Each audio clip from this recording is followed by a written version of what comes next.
Welcome everybody to another Adventure Groves. On this exciting adventure, we dive into Magic the Gathering in a fun little format called Elder Dragon Highlander or Commander. Alright, for those of you who've never heard of Elder Dragon Highlander or Commander before, EDH is what it's called. It was a format developed by some judges way back in the day, probably 2000 or something like that. The format revolved around having a commander or an Elder Dragon as your primary colors. There were Elder Dragons back in Legends. There are 3-color dragons, and you would make a deck based on those colors, and you would play against each other. All right. Some other fun things about the Elder Dragon Highlander. It's a 100-card deck with 1 card being your commander. Everything else is a singleton, or the Highlander from it. So you have 1 copy of each card, besides basic lands. So for this commander, we'll talk about Maelstrom Wanderer. He's 5 blue, red, green. It's from one of the commander sets. Creatures control have haste. He's a 7/5, and you cascade twice. That means when you cast him, you get to reveal cards from the top of your deck until you find a spell that costs less than him, and you can play it for free. And you do that twice. So you play him, and you basically get 3 for 1. 3 cards for 1. It's pretty nice.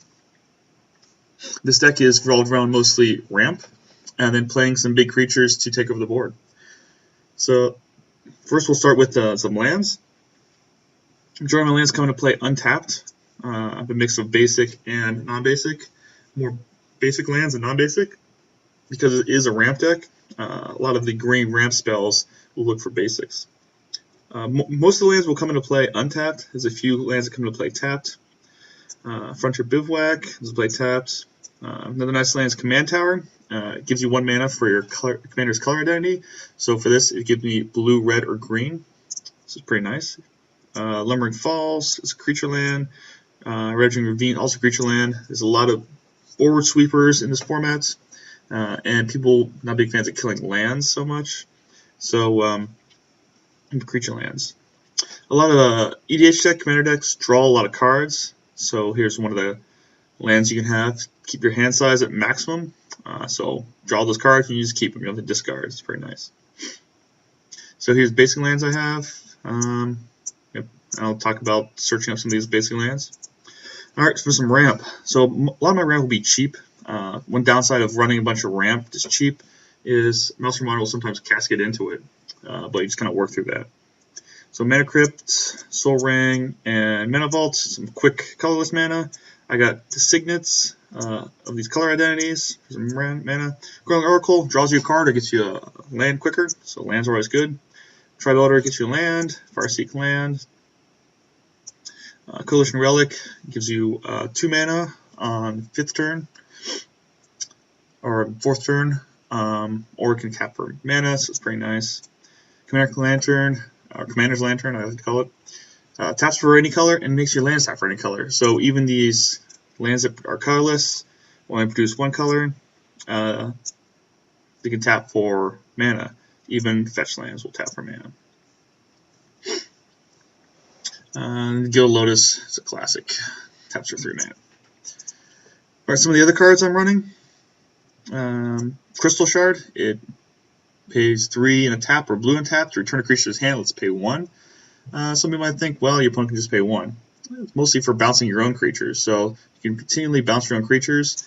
You playing Maelstrom Wanderer over and over again without having to play the additional cost when he dies. Speaking of that, every time your commander dies, he'll go back to the command zone, which is kind of like a special zone you can cast him from. But each time he dies and goes to the command zone, he'll cost 2 more to cast after that. But if he returns to your hand, then it costs the same cost. So that's why it's best to return to your hand. You have my Elder, kind of a ramp/draw card. 1 and 2 greens at 2/1. If he dies, you get 2 basic lands from your hand, or from your deck into your hand, and you can sack and draw a card. So it's kind of like a 3 for 1 there. Wood Elves, ramp. Conum's Reach, some ramp. Cultivate, another Conum's Reach, some ramp. Beast Within kills anything, so it's pretty convenient. Kill anything. They get a little 3/3 guy, but not really too worried about a 3/3 guy. Chaos Warp, shuffle a permanent into the library, and the person reveals the top card. If it's a permanent, put it in the battlefield. This is a kind of a catch-all along with Beast Within, some cheap catch-alls that can get rid of a troubled permanent. Equilibrium. This is also a very annoying card to play against. Whenever you cast a creature spell, you pay 1 if you return target creature to the owner's hand. So if you play a creature spell, Maelstrom Wanderer casts them, you just pay 1 and bounce something. So again, it's mostly for bouncing your own stuff, but it can also keep your opponent stuff in check. Archfiend of Aggression gives all your creatures trample. You notice a lot of these things will have haste, but you need to get trample over it. It also makes your opponent's creatures with trample, so it's pretty nice. And Jack Faden, this is just a fun card in Commander. It can draw you cards and draw 2 cards and discard, so that's kind of convenient. It can be, especially if you're land flooded. Nice one is in gain control of artifacts, just permanently. So a lot of people play ramp, so might as well gain control of their stuff. I've never really seen his emblem because mostly you just play him, gain control of artifact, and he'll die. But you play his spells, the target permanent, gain control of that permanent.